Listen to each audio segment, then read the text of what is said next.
You're upset. You know what? There's some things we're not gonna do. Yes. You could say, but we're not gonna raise our voices above a certain level. You know, when we're upset, we're not gonna do it, or we're not gonna start slamming doors or throwing things like EastEnders. Yes, we're gonna. No You know what? You might, soap opera moments. as we're saying, you might say, "No, I'm just gonna take a break. I'll see you in a bit." Yeah. So just be very careful with how speaking the truth and just to have some no go words. Successfully Married with Pete and Mel.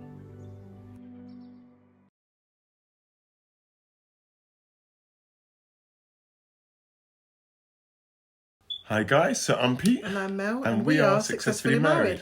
And today we are continuing with the 7 steps of how to resolve a conflict and restore a relationship. And we covered points 1 to 3 in our previous video, so we're going to go straight in for number 4. Yes, indeed. Hi guys. So point number 4 is basically listen for their hurt and perspective. So point number 4, listen for their hurt and perspective. So that's bearing in mind, we covered points 1 to 3, and point 3 was, being sort of, I guess, mature and say, approaching the person and starting off with what's my fault or what's your fault if you're being the person that's approaching the next person. Starting off with what's your fault is going to be the best way to sort of approach the person. So, think personally, what have I, explain, right, what I've done wrong, or if you're approaching somebody, what you've done wrong, basically, and starting off there. This is very challenging, by the way. Yeah, we're not saying it's easy, because obviously it's very Especially if you're hurt. It's hard. It's a whole especially if you've been hurt in the discord or the discussion or the whatever it is that's gone on. It's not easy to say, oh, you did this to me, you hurt me, you spoke like that, you walked off, or whatever it is. It's a lot easier, to sort of look at the person and point a finger at the other person first and say, right, oh, you treated me like this, you did this on the phone, you this, you that, it's not easy to do that. So we're not saying this is easy, because we're working on this. We're not saying that we're perfect at this thing. We've looked at this and we're learning and we're working on this. At the same time, but we know this is definitely good. It definitely helps to mature us, and it will definitely help to save relationships, save important and healthy relationships. If you want to save those, it will definitely help to save those, as where necessary. And it reminds me of that saying about taking the beam out of your own eye before taking the mote out of your adversary's eye. Old saying, but still very true. Yeah, that's it. Yeah, because we've all got something. We've all got something in our eyes. So we start off with what we've got in our own. If we take it out first, we can look clearly to see, whether there is actually an issue in the other person or not. Exactly. But probably there is, but at least we can see clearly. Without the beam. We take out the beam of our own eyes, then we can see a lot better. Whether there is, whatever it is in the other person's eyes, but we can see a bit more clearly. Exactly. We're not blind-sided. Exactly. Basically, Tony said, point number 4, listen for their hurt. Listen for the other person's hurt and perspective. Listen to the emotion behind the words. So when they're speaking, look out for the emotions, how, their feelings and stuff like that, how and their explanation. Because what it is, if people feel disrespected, or if they feel treated unfairly, they can often be upset, or they can switch, or they can get angry. If they feel upset, that could be a trigger as to why they've reacted or to why they've behaved in the way that they've behaved, basically. So listen out for that. The Bible says, be quick to listen, slow to speak, slow to anger. And so if we listen, and if we basically shut our mouth and listen to what they're saying, slow to speak, then it's less likely that we're going to get angry, because we can say, oh, I can see why they're upset. I can see why this upset you. I can see why you responded like that. So it's always good to listen before speaking. But let's be honest, most of us are quick to get angry. Yes, well, I mean, we're conditioned that way. Very quick. We're conditioned. We are conditioned to behave with our emotions, and if we're upset, we can easily switch and stuff like that. So we are conditioned that way. I'd say this takes a lot of training, actually. Self-training. Yes, and indeed, as I say, we've looked at this stuff and we definitely think it's key. So we're working on it. We're not saying we've arrived or we're there, but we know that this It's a better way forward. Yeah, this stuff is definitely for the matured. If you want to have good relationships and long term, and keep good healthy relationships, is definitely going to be beneficial and helpful. Yes. And also with regards to even regards to Jesus, basically, if you think about him, even when he was on the cross, he wasn't thinking about, oh my God, look how they're battering me, these devils. They put me on the cross, they whipped me, I've done nothing. He actually, what he was saying was, Father, forgive them, for they know not what they do. He was actually thinking about the other people and maybe the consequences that could happen to other people. And he was thinking about the other people's hurts, as opposed to how he was feeling at the time. So that's that's a great example. Yeah, it's a great example, basically, of of doing this, looking out for other other people's hurts and perspective before your own, basically. So not saying this is easy. We're definitely not saying it's easy. And also, as you look out for the other person's hurt and perspective, you can also apologize. You know what? Yeah, I can see where you're coming from. You know what? I'm sorry. Yeah, I can see how I wasn't pleasant or whatever.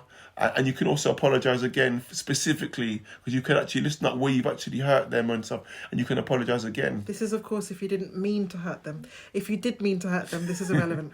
but if you did mean to hurt them, you'll be sorry that you actually hurt. You actually weren't. Hopefully. Yes, but you could be sorry. You know what? I shouldn't have done that. Exactly. Sorry, that was silly. Yes. Do you know what I'm saying? Hopefully you the can. The relationship should be more important than whether or not you wanted to hurt them. So going on to number 5 now, which is speak, not spook. Speak the truth tactfully, and that is, I think we've mentioned it briefly, but it's just everybody has truth. And we all speak our truths, but you shouldn't use your truth as a hammer to smash somebody in the face.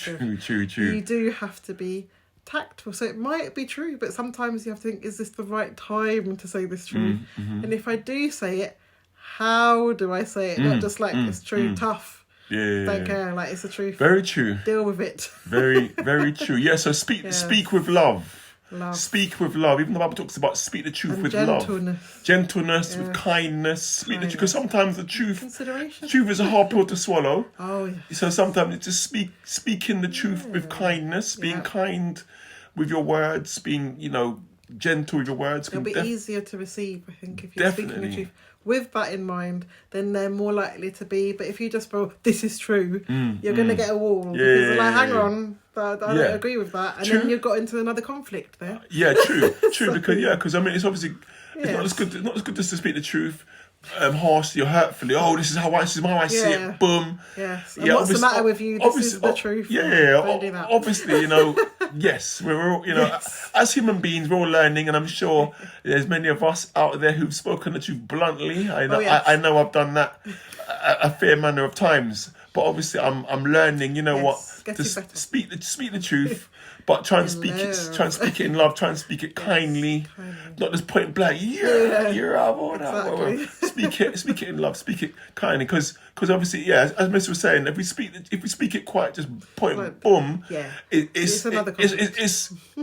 can be hurtful. Yes, it can be hurtful. Very. And there's some key things that we've also been learning, that speaking the truth without love is resisted. Oh, yes. So if you speak the truth and you don't speak it with love, people are like, no, shut up, what are you talking about? They don't want to know.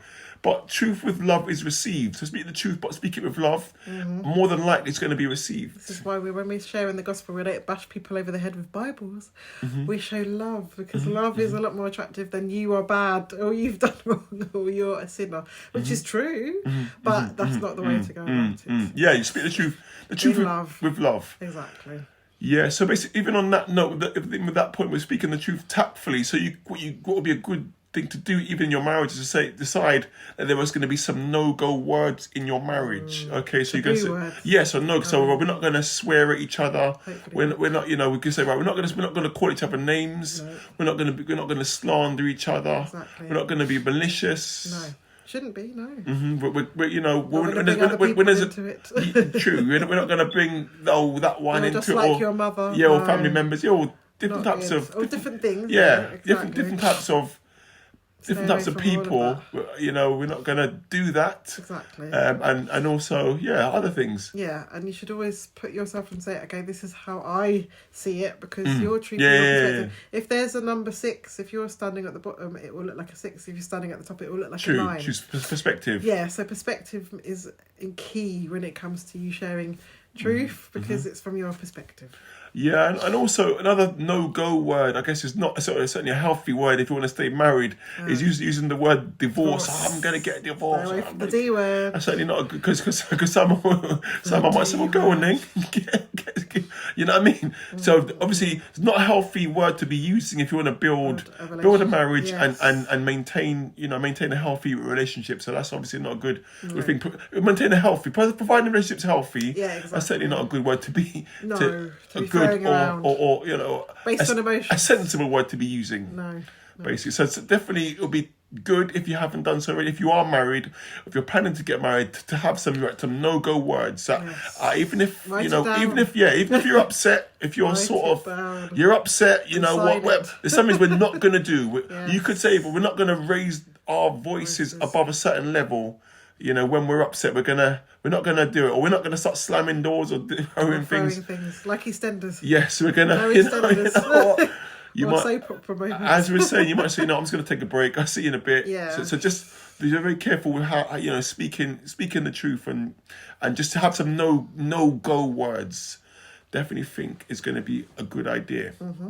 All right. Yes. So moving on. Yes. So point number 6, obviously. Bearing in mind, point number 5 was speaking as you've love. Point number 6 is a good thing to do is fix the problem, not the blame. Fix the problem, not the blame. So so by that, what we're saying is to attack the issue, not each other. So deal with the problem. Don't be blaming. Oh, it's your fault, Liz. You're the one. And that's to do with the tone. Or you spoke to me in this way. You're the one. You're the reason why this is going on. You're the reason why the kids are going crazy. You're the reason why the house is this. You're the reason why this. You're the reason why that. So that's blaming. Of course. A good idea is to fix the problem. Right? How can we sort this out? How can we sort this thing out? Basically, that's definitely a good thing to do, and definitely not blaming each other, but focusing on, you know what? Let's sort the issue out. What is the problem? Let's focus on dealing with the problem so that this doesn't arise anymore. And this is where I think forgiveness is a key one, because sometimes it is an issue and it is behaviour, but if you do not choose to forgive, like this is the point where I'd say you have to choose to forgive, otherwise you just go around in a circle with the problem. Yes. Sometimes you have to realise that the problem is that you're both flawed human beings. We are. And unless it's like a specific problem, like financial, or you know what I mean, it's something whatever, that needs a proper... if it's just a misunderstanding between communication, sometimes you have to be willing to let go. Yeah, you have to forgive. In order to restore the relationship. Yeah, 100%. And that fixes the problem. Yeah, that definitely can fix the problem. So forgiving, you can forgive. So you give up your right for peace sake. So you can definitely good to forgive and stuff like that. And also while you're sort of focusing on dealing with the problem, understand. You know what? We're on the same team.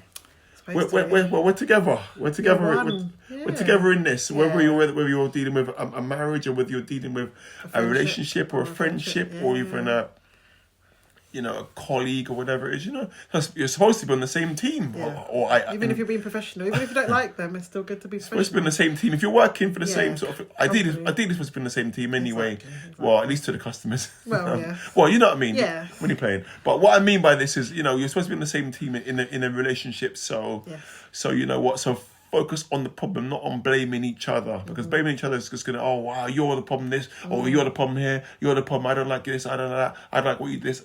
It's not going to get anywhere. Right? How can we build bridges? How can we move forward? What is the problem? Let's deal with this problem and then move forward. So I would say point number 6 is fixing the problem and not the blame. So point number 7 is focus on reconciliation, not resolution. So just to define those, reconciliation is re-establishing the relationship and focusing on restoring the relationship, becoming at peace with one another. Whereas resolution is trying to resolve every disagreement, and you may not agree on everything.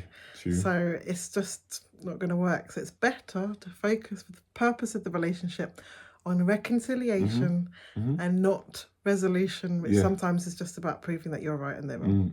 Yeah, that's right. So yeah, so you might not agree on every single thing. So you sometimes you can say, you know what, we can agree to disagree on this specific thing. If it's not a major thing, we can agree to disagree. But as long as you're focusing on, you know what, making sure that, you know what, the relationship, you're at peace with each other, you're happy with each other, and you know what, and so you can go forward. So, you know, there may need to be apologies here, apologies there, so that because you know, hopefully you care about the person, and it's not just about, you know, getting your point across and you being right. It's about, you know what, building bridges, and you know, forgiving each other, or one person forgiving the person, and re-establishing the relationship, and then going forward. So definitely, so focusing on reconciliation, not resolution, is important. Yes. So thank you for joining us in today's video. We're gonna summarize the points, which were so the 7 key points of the video. Basically, is not point number 1, make the first move. Yeah, important. Okay, so you be the one to make the first move. Yes. Okay, you take the responsibility of making the first move, not wait for the other person. Yeah. Point number 2, while you're making the first move, ask God for wisdom. While you've decided you're going to make the first move, ask God for wisdom. Be tactful. Yeah, ask God for wisdom so that you can conduct yourself. Speak in the right way. Yes. All right. Point number 3. And then point number 3, when you actually do begin to speak to the other person, begin with what's your fault. So what's my fault? So begin with what's my fault. So what have I done wrong?